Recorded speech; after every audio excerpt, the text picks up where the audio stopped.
नमस्कार बच्चों, आज हम कक्षा 7 विषय हिंदी में पढ़ने जा रहे हैं नया पाठ 3 हिमालय की बेटियां, जिसके लेखक हैं नागार्जुन। इस पाठ में लेखक ने अपनी हिमालय की यात्रा का वर्णन किया है। जब वो हिमालय की यात्रा करता है तो वहां से बहने वाली अनेक नदियों को देखता है और उन नदियों को देखकर उन्हें लगता है कि मानो वे नदियां हिमालय की बेटियां हों। उन्हें वे नदियां सजीव लगती हैं। हिमालय मानो उनका पिता है और नदियां उनकी बेटियां हैं। तो इस रूप में लेखक ने यहाँ नागार्जुन ने वर्णन किया है हिमालय की बेटियों का। तो आइए देखते हैं इस पाठ को। पाठ 3 हिमालय की बेटियां। सबसे पहले इसे पढ़ते हैं। अभी तक मैंने उन्हें दूर से देखा था। बड़ी गंभीर, शांत, अपने आप में खोई हुई लगती थी। सम्रांत महिला की भांति भी प्रतीत होती थी। उनके प्रति मेरे दिल में श्रद्धा, आदर और श्रद्धा के भाव थे। माँ और दादी, मौसी और मामी की गोद की तरह उनकी धारा में डुबकियां लगाया करता। तो लेखक कहता है कि मैंने जब हिमालय की यात्रा की उससे पहले तक मैंने उन्हें दूर से देखा था, लेकिन अब मैं उनको बहुत पास से देख रहा था। तो साथ में हम शब्द परिचय भी देखते हैं। हिमालय शब्द है, हिमालय का अर्थ दो शब्द मिलकर बना है, हिम और आलय, यानी कि बर्फ का घर। तो नदियों को दूर से देखा, दूर का विलोम शब्द हम करते हैं पास। तो दूर से उन्हें देखा, पहले वो दूर से ही अभी तक उन्हें देखा था, लेकिन अब वो पास से देख रहा था उन्हें। वे नदियां उन्हें गंभीर लगती थी, शांत लगी और अपने आप में खोई हुई लगी। सम्भ्रांत महिला की भांति, सम्भ्रांत का मतलब है अच्छे कुल की स्त्री की भांति वे उन्हें प्रतीत होती थी। प्रतीत का मतलब लगती थी, कि जैसे अच्छे कुल की स्त्री गंभीर, शांत, अपने आप में खोई हुई होती है, सभ्य होती है, वैसे ही वे नदियां भी उन्हें प्रतीत हो रही थी। लेखक कहता है कि मेरे दिल में उनके प्रति आदर और श्रद्धा के भाव थे। किनके प्रति? नदियों के प्रति आदर और श्रद्धा के भाव। तो श्रद्धा का अर्थ है विश्वास और समर्पण का भाव। तो नदियों के प्रति श्रद्धा के भाव है लेखक के। नदियां उन्हें माँ और दादी, मौसी और मामी की तरह लगती हैं। जिस तरह वे इनकी गोद में बैठता था बचपन में, वैसे ही लग रहा है कि अब जब उनकी नदियों की धारा में डुबकियां लगाता है तो वे उसी भांति लगती हैं जैसे वो उनकी माँ की गोद हो, दादी, मौसी या मामी की गोद हो। अब देखते हैं इसके आगे। परंतु इस बार जब मैं हिमालय के कंधे पे चढ़ा तो वे कुछ और रूप में सामने थी। मैं हैरान था कि यही दुबली पतली गंगा, यही यमुना, यही सतलुज समतल मैदानों में उतरकर विशाल कैसे हो जाती है। इनका उछलना और कूदना, खिलखिलाकर लगातार हंसते जाना, इनकी यह भावभंगी, इनका यह उल्लास कहाँ गायब हो जाता है मैदान में जाकर। किसी लड़की को जब मैं देखता हूँ, किसी कली पर जब मेरा ध्यान अटक जाता है, तब भी इतना कौतूहल और विस्मय नहीं होता जितना कि इन बेटियों की बाल लीला देखकर। तो लेखक कहता है कि मैं हिमालय के कंधे पर चढ़ा, यानी कि जब मैंने हिमालय की यात्रा की तो ये नदियां मेरे सामने थी, कुछ और रूप में थी। क्योंकि पहाड़ों से, हिमालय से जहां से नदियां बहना शुरू करती हैं, वहां वो बहुत छोटी धारा होती है, पतली सी होती है धारा, और लेखक ने इनको देखा है मैदानों में जहां ये बहुत विशाल हो जाती है। तो इसको दुबली पतली गंगा कहा है। अभी हम शब्दार्थ भी, शब्द परिचय भी देखते चलेंगे। दुबली पतली ये द्वंद्व समास है। पहले भी हमने द्वंद्व समास पढ़ा था पहले पाठ में। दुबली पतली, दुबली और पतली। तो दुबली पतली ये गंगा का विशेषण है। यमुना, सतलुज ये नदियां हैं, मैदानों में विशाल कैसे हो जाती है, यानी इतनी बड़ी कैसे हो जाती है। क्योंकि अब वो देख रहा है जहां हिमालय पर तो बहुत उसको दुबली पतली सी नजर आ रही है, लेकिन विशाल मैदानों में तो बहुत विशाल हो जाती है, उनको पार करना बहुत मुश्किल है। इनका उछलना और कूदना, खिलखिलाकर लगातार हंसते जाना। पहाड़ों पर नदियां जब पानी नीचे गिरता है तो लगता है मानो उछल कूद कर रही है नदियां, खिलखिला के हंसती हुई आगे बढ़ रही हैं। और इनका यह भाव भंगी, भाव भंगी भी द्वंद्व समास का उदाहरण है, भाव और भंगी। तो इनका यह उछल कूद करने के भाव हैं, इनके जो स्टाइल है वो कहाँ गायब हो जाते हैं, यानी कि मैदानों में जब जाती हैं तो कैसे गायब हो जाती हैं। तो लेखक याद कहता है कि जब मैं किसी लड़की को देखता हूँ, किसी कली पर जब मेरा ध्यान अटक जाता है, तब भी इतना कौतूहल और विस्मय नहीं होता। कौतूहल शब्द का अर्थ है जिज्ञासा, जानने की इच्छा, और विस्मय का अर्थ है आश्चर्य, कि जैसे लड़की है बड़ी होकर के महिला बन जाती है ना, वैसे ही कली है वो आगे चल के फूल बन जाती है, वैसे ही ये नदी जो दुबली पतली है और आगे चल करके ये विशाल बन जाती है।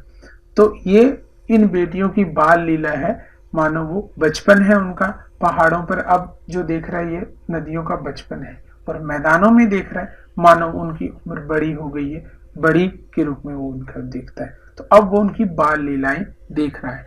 कहाँ पर है लेखक? हिमालय। हिमालय कैसा है हिमालय? तो देखिए भारत के मानचित्र में आप देख रहे हैं, ये जो आपको भी लाल रेखा दिखाई पड़ रही है, दोबारा से देखिए, ये जो पूरा क्षेत्र है ये हिमालय। हिमालय एक पहाड़ नहीं है, पहाड़ों का समूह है, पहाड़ों की श्रृंखला है, जहां से अनेक नदियां बहती हैं। आप ये देख रहे हैं नीले रंग में जो धाराएं आपको दिखाई पड़ रही हैं, ये सारी नदियां हैं। देखिए यहाँ सतलुज है, ये यमुना, ये गंगा, और इस तरफ यहाँ दिख रही है आपको ब्रह्मपुत्र। इस तरफ देखिए यहाँ आपको ब्रह्मपुत्र नजर आ रही है। तो ये सारी नदियां इनकी बारे में बात करता, तो ये आगे चल करके अरब सागर और बंगाल की खाड़ी में गिरती हैं कुछ नदियां। तो हिमालय से ही इनका उद्गम स्थान है, जहां से ये शुरुआत इनकी इन नदियों की, क्योंकि हिमालय है वो बर्फ का पहाड़ है, और बर्फ है वो पिघल करके और धीरे धीरे बहता है, पानी नदी का रूप ले लिया। आगे देखते हैं कहाँ ये भागी जा रही हैं, वह कौन सा लक्ष्य है जिसने इन्हें बेचैन कर रखा है। अपने महान पिता का विराट प्रेम पाकर भी अगर इनका हृदय अतृप्त ही है, तो वह कौन होगा जो इनकी प्यास मिटा सकेगा। बर्फ जली नंगी पहाड़ियां, छोटे छोटे पौधों से भरी घाटियां, बंदूर आदित्यकाएं, सरसब्ज उपत्यकाएं, ऐसा है इनका लीला निकेतन। खेलते खेलते जब ये जरा दूर निकल जाती हैं, तो देवदार, चीड़, सरो, चिनार, सफेदा, कैल के जंगलों में पहुंचकर शायद इन्हें बीती बातें याद करने का मौका मिल जाता होगा। कौन जाने बुढ़ा हिमालय अपनी इन नटखट बेटियों के लिए कितना सिर धुनता होगा। बड़ी बड़ी चोटियों से जाकर पूछिए तो उत्तर में विराट मौन के सिवाय उनके पास रखा ही क्या है। तो ये कहाँ भागी जा रही है? लेखक कह रहा है कि ये नदियां ऐसे लग रहा है कि पहाड़ों से मानव मैदानों की तरफ भागी जा रही है। वह कौन सा लक्ष्य है? लक्ष्य का अर्थ है मंजिल। वो कौन सी मंजिल है जिसको पाने के लिए बेचैन है ये? लेखक सोचता है कि इनका पिता हिमालय वो इतना महान है और इतना विराट प्रेम करता है वो उनसे। विराट, विराट का मतलब है बहुत ज्यादा, तो बहुत ज्यादा प्रेम करता है। ऐसे में अगर उनके प्रेम को पाकर भी अगर इनका हृदय अतृप्त है, अतृप्त का मतलब प्यासा है, तो वह कौन होगा जो इनकी प्यास मिटा सकेगा। कि वह कहाँ ये जा रही हैं, कौन इनकी प्यास मिटा सकता है। बर्फ जली नंगी पहाड़ियां, बर्फ के कारण मानो पहाड़ियों के ऊपर जो पेड़ पौधे वो खत्म हो चुके हैं। छोटे छोटे पौधों से भरी हुई घाटियां हैं, और बंदुर आदित्यकाएं, बंदुर का मतलब है मुकुट के रूप में मानो आदित्यकाएं। आदित्यकाएं का अर्थ है पहाड़ के ऊपर की समतल भूमि, यानी कि टेबल लैंड। और सरसब्ज उपत्यकाएं, सरसब्ज का मतलब हरी भरी, उपत्यकाएं पहाड़ के पास की भूमि, तराई या घाटी। तो ये है इनका लीला निकेतन, मतलब यहां से वो बहती हुई निकलती हैं आगे। लगता है कि खेलते खेलते ये जरा दूर निकल जाती हैं, ऐसे लग रहा है कि ये नदियां दूर खेल खेल में ही निकल जाती हैं। देवदार, चीड़, सरो, चिनार, सफेदा, कैल के जंगल, तो ये पेड़ों के नाम है। देवदार के पेड़, चीड़, सरो, चिनार, सफेदा और कैल, इनके जंगलों में पहुंचकर शायद इन्हें बीती बातें याद करने का मौका मिल जाता है, यानी कि वहां जाकर के इनका जो बहाव है वो कम हो जाता है। लेकिन सोचता है कि शायद तब वो याद करती हैं अपने बीते हुए समय को। और कौन जानता है कि बुढ़ा हिमालय अपनी इन नटखट बेटियों के लिए कितना सिर धुनता होगा। सिर धुनने का मतलब है परेशान होना। तो कितना परेशान होता होगा हिमालय। आदित्यकाएं पहाड़ के ऊपर की समतल भूमि टेबल लैंड। आप इस चित्र में देख रहे हैं कि पहाड़ के ऊपर समतल जमीन है जहां पर पेड़ पौधे हैं, तो उसको कहा जाता है आदित्यकाएं।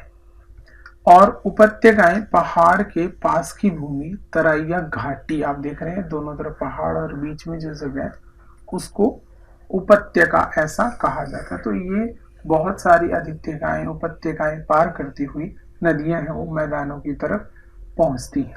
आगे देखते हैं सिंधु और ब्रह्मपुत्र।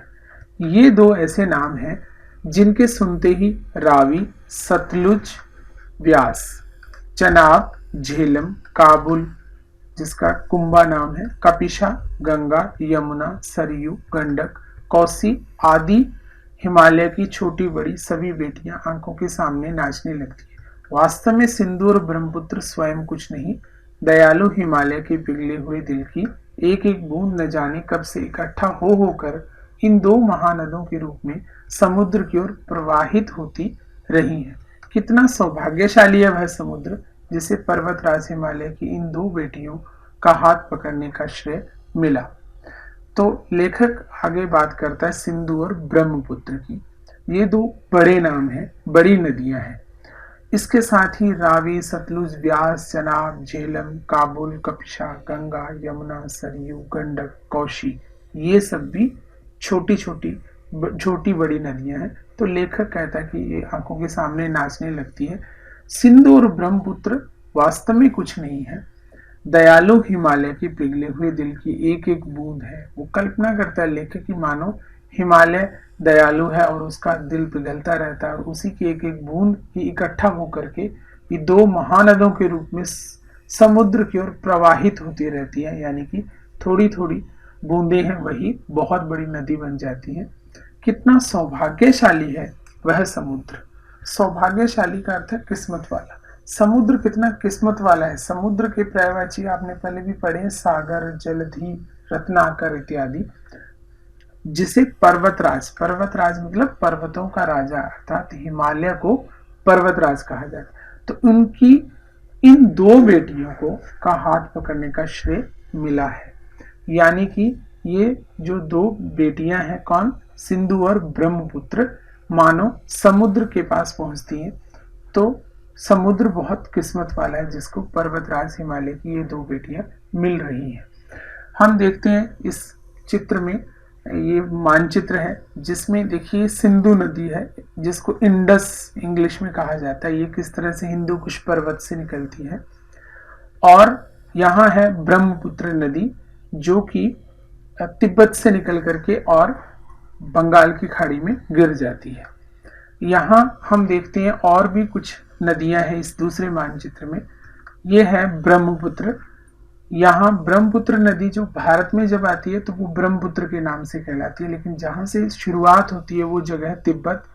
यहाँ इसको यरलुंग सांगपो या सांपो ऐसा कहा जाता है। यहाँ ये वाली जो आप नीली धारा देख रहे हैं तो ये यहाँ से शुरू होती है। आपने अभी देखा कि यहाँ से शुरू होकर के और ये वहां तिब्बत से शुरू होकर के ब्रह्मपुत्र बनती है सांगपो के बाद और बंगाल की खाड़ी में गिरती है। इसी तरह से अनेक और भी नदियां हैं जो नीले रूप में आप देख रहे हैं। ये जो बड़ी गहरी धाराएं हैं ये बड़ी नदियां हैं और पतली धाराएं ये छोटी छोटी नदियां हैं। जैसे गंगा, तो यहाँ आपको गंगा दिख रही है। इसी तरह से यमुना, ये इधर यमुना है। गंडक, ये भी एक छोटी नदी हिमालय से निकलती है। और कोसी, इस तरह की ये कुछ नदियां हैं। कुछ नाम और भी आए हैं, वो नदियां भी आप मानचित्र में देख सकते हैं। अब आगे कर देखते हैं इसको। जिन्होंने मैदानों में ही नदियों को देखा होगा उनके ख्याल में शायद ही यह बात आ सके कि बूढ़े हिमालय की गोद में बच्चियां बनकर ये कैसे खेला करती हैं। माँ बाप की गोद में नंग धड़ंग होकर खेलने वाली इन बालिकाओं का रूप पहाड़ी आदमियों के लिए आकर्षक भले न हो, लेकिन मुझे तो ऐसा लुभावना प्रतीत हुआ वह रूप की हिमालय को ससुर और समुद्र को उसका दामाद कहने में कुछ भी झिझक नहीं होती। तो लेखक कहता है कि जो इन नदियों को गंगा, यमुना, सरस या ये ब्रह्मपुत्र और इत्यादि नदियां हैं जो बहती हैं, जहां से शुरू होती है हिमालय से और पहाड़ों से बहती हुई नीचे मैदानों की तरफ आती है। तो मैदान में रहने वाले लोगों ने उनको देखा है, लेकिन वो शायद ही ये जानते हो कि पहाड़ हिमालय पर ये नदियां किस रूप में, बच्चियों के रूप में वो खेलती है अपने पिता हिमालय की गोद में। और वहां ये अपने पिता की गोद में नंग धड़ंग होकर खेलने वाली मानव बालिकाएं हैं। उनका रूप है वो पहाड़ी आदमियों को भले ही आकर्षक न लगे, लेकिन मुझे तो ऐसा लुभावना प्रतीत हुआ। लुभावने का अर्थ है आकर्षक, कि मुझे तो ऐसा लुभावना लगा कि कल्पना कर ली, लेखक को लगा कि नदियां हैं वो मानो पानी की धारा ही नहीं है, और हिमालय वो केवल पहाड़ ही नहीं है, बल्कि हिमालय तो उनका पिता है और नदियां उनकी बेटियां हैं। और समुद्र जहां वो जा करके मिलती है नदियां, मानो वो उन नदियों का पति है। तो इस आधार पर समुद्र है वो दामाद हुआ किसका? हिमालय का। और हिमालय हुआ ससुर, क्योंकि बेटियां हैं नदियां। तो दामाद का अर्थ क्या हुआ? बेटी का पति। अब इसको हम समझते हैं एक प्रश्न के द्वारा। हिमालय का दामाद किसे कहा गया? तो हिमालय का दामाद कौन है, यानी कि हिमालय की बेटी का पति कौन है? समुद्र है। समुद्र का ससुर किसे कहा गया है? तो फिर ससुर कौन हुआ समुद्र का? हिमालय हुआ। और हिमालय की बेटी किसे कहा गया? हिमालय की बेटी है नदी। तो बेटियां किसे कहा गया? नदियों को। इस तरह से लेखक कल्पना करता है कि ये प्रकृति की चीजें मात्र नदियां पहाड़ ही नहीं है, बल्कि वो मानो जीवित है। और वो उनको पिता के रूप में हिमालय को, और पति के रूप में समुद्र को, और बेटी के रूप में मानव देखता है वो इन नदियों को। आगे देखते हैं हम। कालिदास के विरही यक्ष ने अपने मेघदूत से कहा था, वेत्रवती वेतवा नदी को प्रेम का प्रतिदान देते जाना, तुम्हारी वह प्रेयसी तुम्हें पाकर अवश्य ही प्रसन्न होगी। यह बात इन चंचल नदियों को देखकर मुझे अचानक याद आ गई और सोचा कि शायद उस महाकवि को भी नदियों का सचेतन रूपक पसंद था।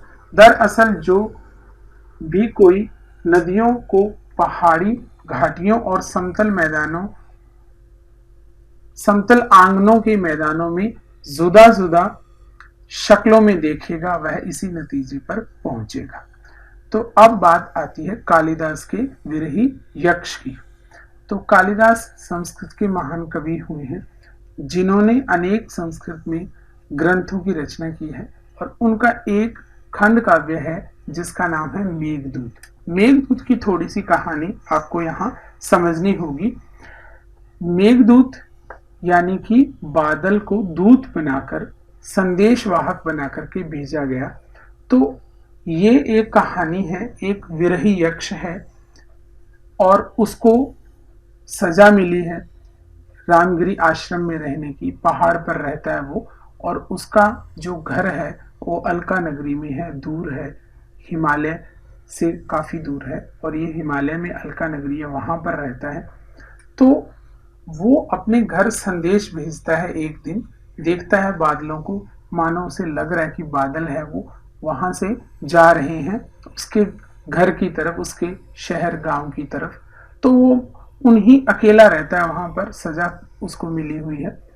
और उसको ये लगता है कि वो अपना संदेश है, वो अपने होने की बात है, वो अपने जीवित होने की बात अपने परिवार के लोगों को बता सके। तो वो उन बादलों को संदेश वाहक के रूप में कहता है कि मेरा संदेश लेके जाना और मेरे घर ऐसे ऐसे बातें करना। तो वो उन बादलों को रास्ता भी बताता है। तो मेघदूत यानी कि बादलों को दूत बना करके। तो विरही यक्ष ने अपने मेघदूत से कहा था, बादल से क्या कहा था? वेत्रवती नदी को प्रेम का प्रतिदान देने जाना, कि देते जाना, यानी कि तुम्हारे रास्ते में जो नदी आएगी एक, जिसका नाम है वेत्रवती, जिसको वेतवा नाम से भी जाना जाता है, तुम उसको प्रेम का प्रतिदान देते जाना है। यानी कि बादलों का नदियों के प्रति प्रेम करने का तरीका क्या है? बरसात करके उनको और अधिक पानी उनके अंदर डाल देना।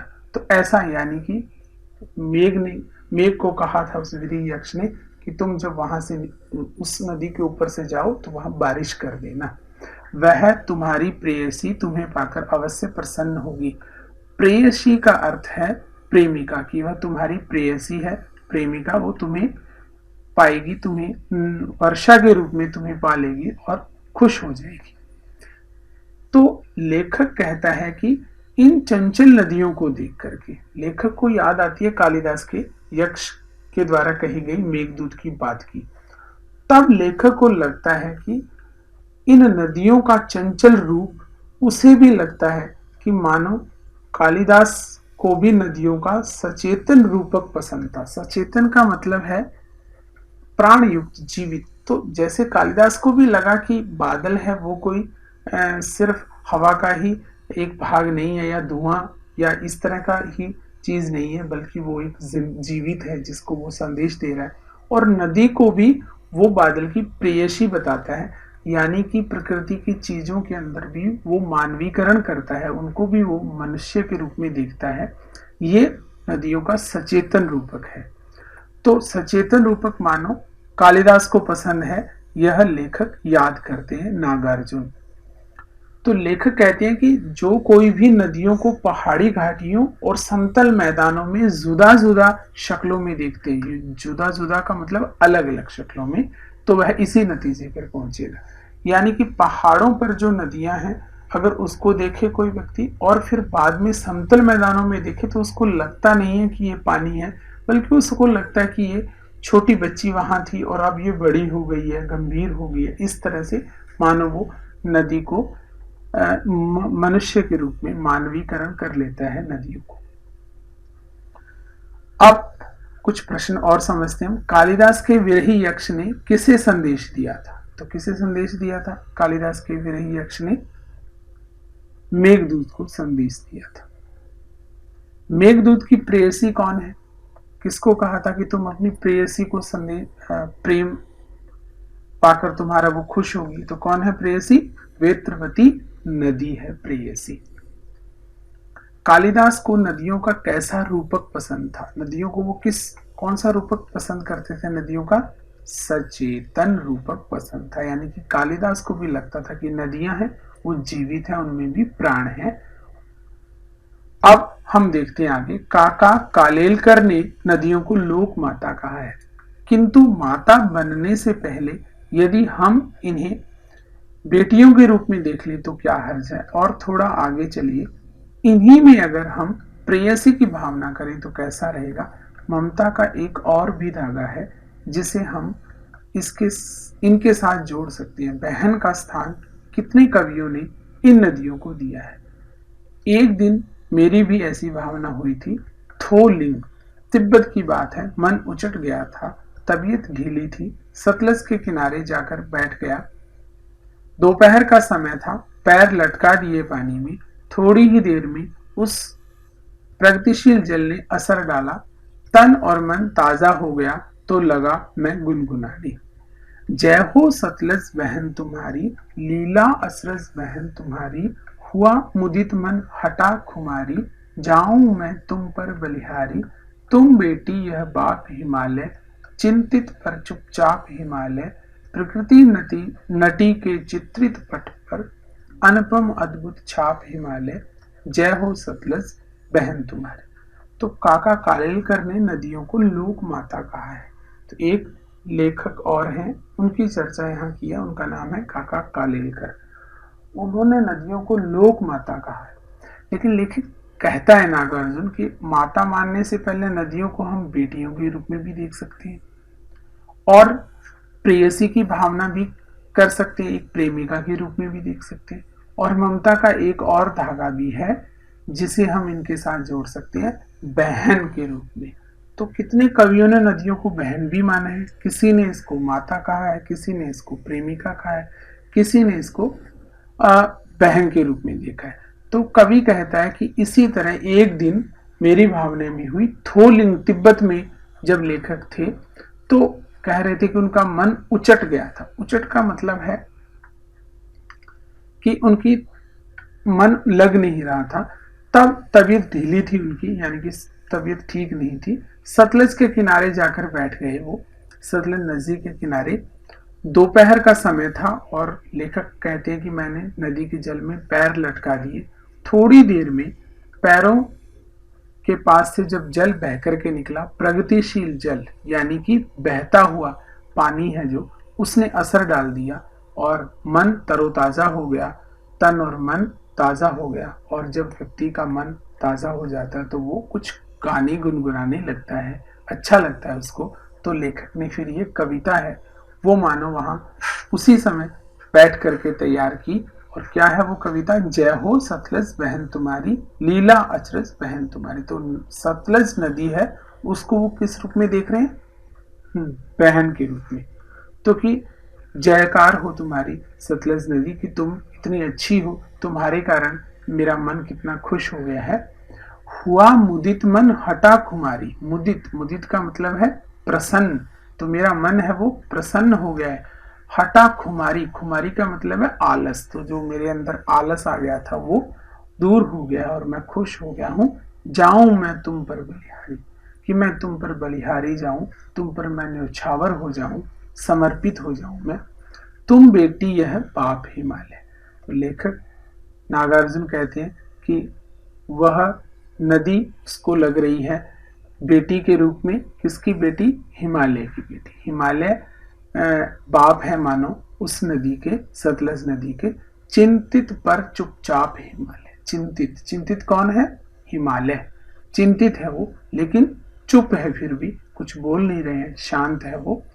प्रकृति नटी के चित्रित पट पर, प्रकृति रूपी नटी के, नटी का मतलब है कलाकार के, चित्रित पट पर, पट मतलब उसके कपड़े के ऊपर अनुपम अद्भुत छाप हिमालय, मानो उस नटी के, उस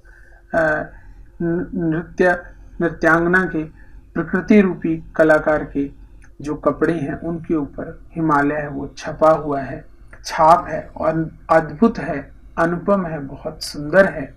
जय हो सतलज बहन तुम्हारी। तो इस तरह से लेखक है वो सतलज नदी की प्रशंसा करता है और कविता बना लेता है वहां बैठे बैठे ही। अब हम बहुत प्रश्नों को समझते हैं इस पैराग्राफ को समझने के लिए। काका कालेलकर ने नदियों को क्या कहा है? तो क्या कहा है काका कालेलकर ने नदियों को? लोकमाता। कविता में सतलज नदी का पिता किसे कहा गया है? तो एक था ना, तुम बेटी यह बाप हिमालय, तो सतलज नदी के पिता कौन है? हिमालय। हिमालय को पिता कहा गया है सतलज नदी का। तो इस तरह से लेखक है वो नागार्जुन कल्पना करते हैं कि किस तरह से नदी है वो, जब वो देखते हैं उस नदी को, सतलज नदी को, तो उनका मन है वो बहुत प्रसन्न होता है। अब हम देखते हैं ये सतलज नदी का दृश्य है, तिब्बत के वहां से बहती है। जब शायद यहीं कहीं लेखक बैठ करके और वो कविता की रचना करता है। इस कविता को हम एक बार फिर से देखते हैं।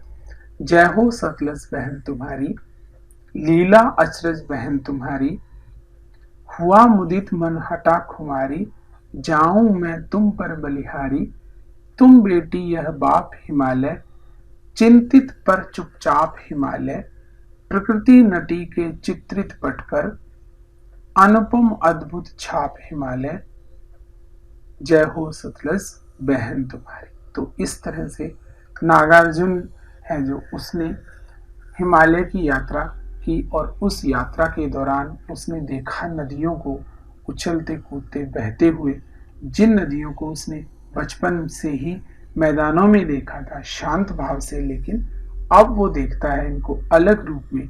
नदियों को वो सचेतन रूप देखता है, नदियों को वो मानो जीवित रूप देखता है, मानो प्राण है नदियों के अंदर भी। और हमारी परंपरा भी रही है कि हम भी नदियों को माता मानते हैं, पूजते हैं उनको, और उनकी बहुत सारे मेले त्योहार हैं उसमें नदियों की पूजा की जाती है। जैसे आपने कुंभ के मेले में देखा होगा, गंगा की आरती उतारी जाती है। तो प्रकृति को हम भारत के लोग हैं वो मानते हैं और उनको उनको उनका बहुत हम ख्याल करते हैं, ध्यान रखते हैं उनका।